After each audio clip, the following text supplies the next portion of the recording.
Hello friends, मेरा नाम है विकास आनंद और आप देख रहे हैं विकास आनंद एकेडमी। आज हम लोग पढ़ेंगे बिहार के इतिहास से संबंधित महत्वपूर्ण फैक्ट्स जो आगामी जितनी भी परीक्षाएं हैं उसमें समान रूप से उपयोगी होगी, चाहे वो बिहार शिक्षक की परीक्षा हो, चाहे वो बिहार कांस्टेबल की परीक्षा हो या आगामी बीपीएससी से संबंधित जितनी भी परीक्षाएं हैं उनके लिए समान रूप से उपयोगी हैं। चलिए बिना देरी के शुरू करते हैं आज का टॉपिक। तो हम जानते हैं कि बिहार का एक अगर संक्षिप्त ऐतिहासिक परिचय अगर हम देखें तो हम ये जानते हैं कि बिहार का इतिहास बहुत ही गौरवशाली रहा है। यह जो है बौद्ध धर्म के संस्थापक गौतम बुद्ध की कर्मस्थली रही है। उसके अलावा जैन धर्म के महत्वपूर्ण 24वें जो वास्तविक जो संस्थापक माने जाते हैं महावीर स्वामी, उनकी भी जो है यह मोक्ष की स्थली रही है पावापुरी बिहार में। इससे पूर्व भारत का पहला अखिल भारतीय राजवंश जो मौर्य वंश था उसने भी अपनी राजधानी राजगृह बाद में इसे परिवर्तित करके पाटलिपुत्र में बसाया था। तो आगे देखते हैं अगर हम देखें कि बिहार का नाम बिहार क्यों पड़ा, तो इसके पीछे का सबसे बड़ा तथ्य यह है कि उस प्राचीन समय में बौद्ध भिक्षुओं का अक्सर यहाँ निवास हुआ करता था और अक्सर उनके निवास के कारण वो विहार करते रहते थे और इसी के कारण इस क्षेत्र का नाम बिहार पड़ा है। अगर हम इसके आगे अगर हम मध्यकाल में जाएं तो जब हम शेर शाह सूरी जो कि सासाराम के एक जमींदार अफगानी एक जमींदार थे, जब उन्होंने दिल्ली की गद्दी पर कब्जा जमाया तो उन्होंने बिहार की राजधानी पटना को, जो वर्तमान की राजधानी पटना है, उस समय में उस पाटलिपुत्र जो पौराणिक समय में पाटलिपुत्र नाम था उसका नाम परिवर्तित करके उन्होंने पटना कर दिया और उसे प्रांतीय राजधानी बनाया।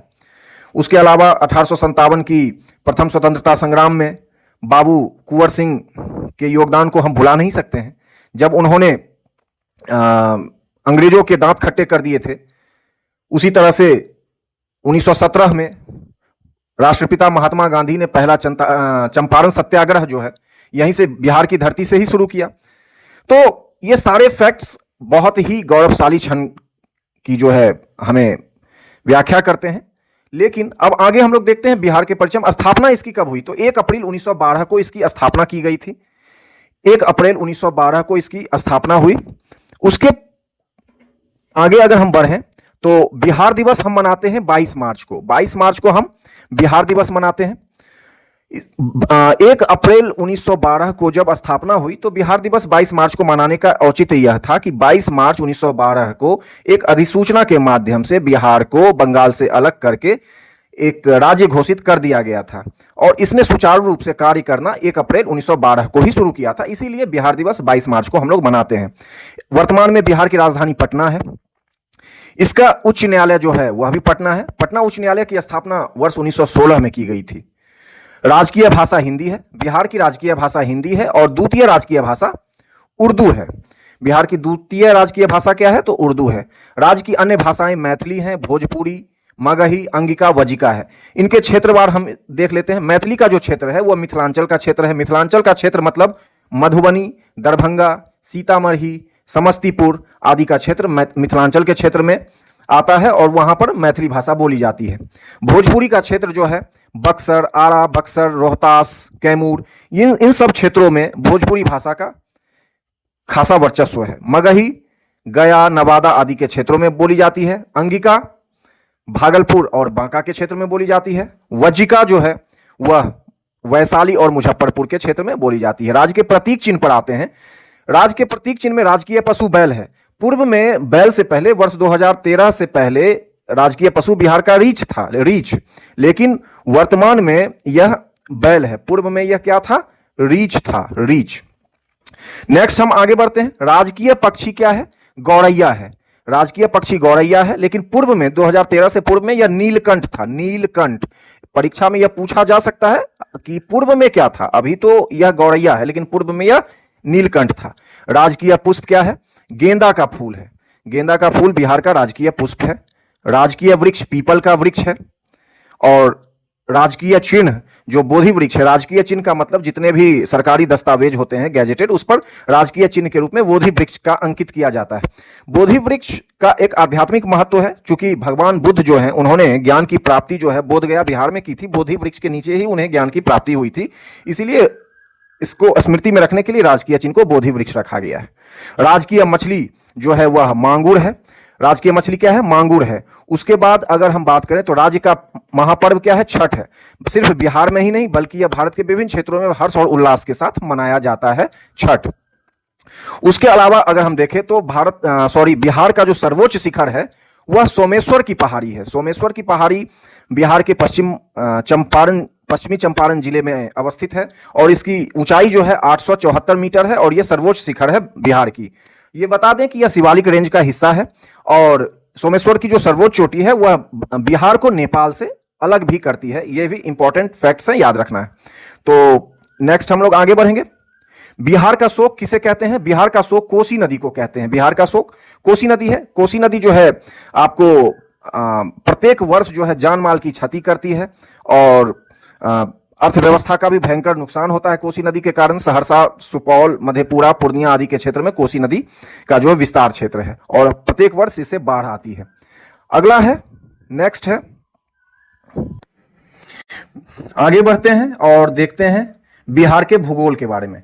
बिहार की जो आकृति है वह आयताकार है। आयताकार आकृति की बिहार का जो आकार है वो आयताकार है। आगे देखते हैं, बहुत ही महत्वपूर्ण, इसकी क्षेत्रफल जो है 94,163 वर्ग किलोमीटर है और लंबाई जो है इसकी उत्तर से दक्षिण वह 345 किलोमीटर है। अगर मान लिया जाए कि यह बिहार का मैप है, माफ कीजिएगा समुचित मैप बहुत ही संपूर्ण तरीके से नहीं बना पा रहा हूं, लेकिन समझाने के लिए कि अगर उत्तर से दक्षिण अगर इस तरफ जाया जाए तो इसकी जो किलोमीटर में है वो 345 किलोमीटर है। आगे बढ़ते हैं। चौड़ाई जो है पूर्व से पश्चिम तक वह 483 किलोमीटर इसकी चौड़ाई है। औसत ऊंचाई 52.73 मीटर है, यानी कि 173 फीट इसकी ऊंचाई है। अब हम बिहार की चौहद्दी देख लेते हैं। इसकी सीमाएं किन किन राज्यों एवं देशों से मिलती है। तो बिहार की जो सीमा है उत्तर में नेपाल से मिलती है। नेपाल देश से इसकी सीमा मिलती है। राज्यों में अगर बात करें तो बिहार के दक्षिण में झारखंड है, पूर्व में पश्चिम बंगाल है और पश्चिम में उत्तर प्रदेश है। बिहार की जलवायु मानसूनी है। औसत वर्षा 112 सेंटीमीटर यहां दर्ज की जाती रही है। आगे देखते हैं। कुल वन क्षेत्र 7,288 वर्ग किलोमीटर यानी कि 7.74% यहां जो है वन क्षेत्र स्थित है। सर्वाधिक वर्षा वाला जिला कौन सा है? किशनगंज है। सर्वाधिक वर्षा कहां होती है? किशनगंज में। एक तथ्य यहां छूट गया है कि सबसे कम वर्षा वाला जिला बिहार का कौन सा जिला सबसे कम वर्षा वहां पर होती है? तो वह है औरंगाबाद। सर्वाधिक गर्म जिला की बात की जाए तो सर्वाधिक गर्म जिला गया है और सर्वाधिक ठंडा जिला भी गया ही है दोस्तों। और आगे बढ़ते हैं। सबसे बड़ी सिंचाई परियोजना राज्य की जो है, बिहार राज्य की सबसे बड़ी सिंचाई परियोजना गंडक परियोजना है। गंडक परियोजना जो है बिहार की सबसे बड़ी सिंचाई परियोजना है। राजनीतिक परिचय में चलते हैं तो लोकसभा सदस्यों की कुल संख्या 40 है। यहां से जो 40 लोकसभा के सदस्य संसद में चुनकर जाते हैं, बिहार से 40 सीटें जाती हैं संसद में। अगला है, राज्यसभा सदस्यों की कुल संख्या 16 है, यानी कि बिहार से 16 राज्यसभा के सांसद चुनकर जाते हैं। उसके अलावा विधानसभा सदस्यों की कुल संख्या 243 है। 243 सीटों पर विधानसभा के चुनाव होते हैं प्रत्येक 5 वर्षों पे और विधान परिषद सदस्यों की संख्या 75 है। आपको बता दें कि भारत के सिर्फ 6 ऐसे राज्य हैं जहां पर विधान परिषद भी कार्य करता है विधानसभा के साथ। तो विधान परिषद जो है वह ऊपरी सदन होता है राज्य का और विधान परिषद निचला सदन होता है। तो विधान परिषद किन किन राज्यों में है? एक तो बिहार है, दूसरा यूपी है यानी कि उत्तर प्रदेश है, तीसरा महाराष्ट्र है, चौथा आंध्र प्रदेश और पांचवा तेलंगाना और एक कर्नाटक है, यानी कि 6। पूर्व में जम्मू कश्मीर में भी जो है विधान परिषद की जो संख्या हुआ करती थी, लेकिन 2019 में उसे खत्म कर दिया गया। अगला है प्रशासनिक परिचय।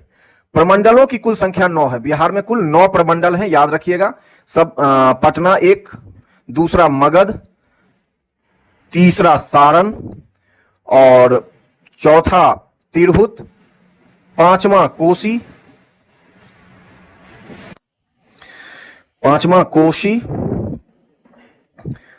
छठा दरभंगा, सातवां पूर्णिया, आठवां भागलपुर और नौवां जो है वह मुंगेर प्रमंडल है। तो इनका मुख्यालय भी देख लेते हैं। पटना प्रमंडल का मुख्यालय पटना में ही अवस्थित है। मगध प्रमंडल का मुख्यालय गया में है। सारण प्रमंडल का मुख्यालय छपरा में है। तिरहुत प्रमंडल का मुख्यालय जो है मुजफ्फरपुर में है। कोसी प्रमंडल का जो मुख्यालय है वह सहरसा में है। और उसके बाद देख लेते हैं दरभंगा प्रमंडल का मुख्यालय दरभंगा में है। पूर्णिया प्रमंडल का मुख्यालय जो है वह पूर्णिया में है। भागलपुर प्रमंडल का मुख्यालय भागलपुर में है और मुंगेर प्रमंडल का मुख्यालय मुंगेर में है। तो ये प्रमंडल से संबंधित चीज थी। प्रमंडल के विषय में एक तथ्य और यह भी है कि इसे कमिश्नरी भी कहा जाता है। राज्य के प्रशासन को सुचारू रूप से चलाने के लिए वर्गीकृत किया गया है बिहार के जिलों को 9 प्रमंडल के अंतर्गत। बिहार में जिलों की संख्या कितनी है? तो कुल जिले 38 हैं। 38 जिले हैं बिहार में। और बिहार की राजधानी पटना जो है वह भी एक जिला है। उसके अलावा सारे नाम देख लेते हैं। भोजपुर, बक्सर, रोहतास, कैमूर, गया, नालंदा, जहानाबाद, औरंगाबाद, अरवल, नवादा, लखीसराय, शेखपुरा, मुंगेर, बांका, जमुई, भागलपुर, खगड़िया, मधेपुरा, सुपौल, सहरसा, किशनगंज, अररिया, पूर्णिया, कटिहार, दरभंगा, मधुबनी, समस्तीपुर, बेगूसराय, सीतामढ़ी, मुजफ्फरपुर, शिवहर, वैशाली, पश्चिमी चंपारण, पूर्वी चंपारण, सारण, सिवान, गोपालगंज। तो इनमें ये तथ्य थे कि 38 जिले हैं, जिसमें कि सबसे बड़ा जिला पश्चिमी चंपारण है और सबसे छोटा जिला क्षेत्रफल के आधार पर शिवहर है, जबकि जनसंख्या के आधार पर सबसे बड़ा जिला पटना है और सबसे छोटा जिला शेखपुरा है। यह याद रखने का तथ्य है। इसके अलावा कुछ और महत्वपूर्ण तथ्य हैं, जैसे मुजफ्फरपुर जिला शाही लीची के लिए प्रसिद्ध है। भागलपुर जिला रेशमी वस्त्र उद्योग के लिए प्रसिद्ध है। बेगूसराय को बिहार की औद्योगिक राजधानी कहा जाता है। मधुबनी जो है मिथिला पेंटिंग के लिए विश्व प्रसिद्ध है। और इसके अलावा अब हम आगे बढ़ते हैं, देखते हैं कि अनुमंडल की संख्या कितनी है। बिहार में अनुमंडलों की संख्या 101 है और प्रखंडों की संख्या 534 है। बिहार में 534 प्रखंड हैं। और अगर हम बात करें महानगरों की संख्या की, तो महानगरों की संख्या 1 है। पटना एकमात्र महानगर है बिहार का। महानगरों की अगर परिभाषा दी जाए तो 10 लाख से ऊपर की जनसंख्या वाला कोई नगर जो है उसे महानगर की श्रेणी में रखा जाता है। और बिहार में सिर्फ एक महानगर की श्रेणी में आता है, वो है पटना। आगे बढ़ते हैं। नगर निगमों की संख्या कुल 11 नगर निगम है। 11 नगर निगम है। पटना जो कि सबसे बड़ा नगर निगम भी है, उसके बाद गया, फिर बढ़ते हैं आगे आरा, मुजफ्फरपुर, पूर्णिया, फिर बढ़ते हैं आगे कटिहार, मुंगेर, बिहार शरीफ, भागलपुर, बेगूसराय और दरभंगा। यह कुल 11 नगर निगम है दोस्तों। आर्थिक परिचय पर अगर हम चले तो सकल राज्य घरेलू उत्पाद 2022-23 में चालू मूल्य पर कितना है? सकल राज्य घरेलू उत्पाद होता है कि प्रत्येक एक वर्ष में जो राज्य की जो जीडीपी होती है वह कितनी है। तो वर्ष 2022-23 में चालू मूल्य पर